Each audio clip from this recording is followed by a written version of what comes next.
Difficile à croire, mais cette habitation à la décoration moderne a près de 70 ans.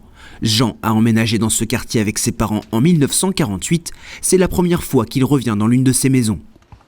On sortait quand même de quelques années de guerre et d'exode, et de se retrouver tout d'un coup dans des endroits aussi clairs, aussi bien, c'était vraiment formidable, avec des toilettes sympas, du chauffage extraordinaire, et une maison bien conçue. En juin 1944, plusieurs villes du Calvados sont bombardées. Objectif des Alliés, ralentir l'arrivée des renforts allemands. Aunay-sur-Odon se trouve sur un axe stratégique, la commune est complètement détruite. 25% de la population périt, les survivants vivent dans le froid et la promiscuité.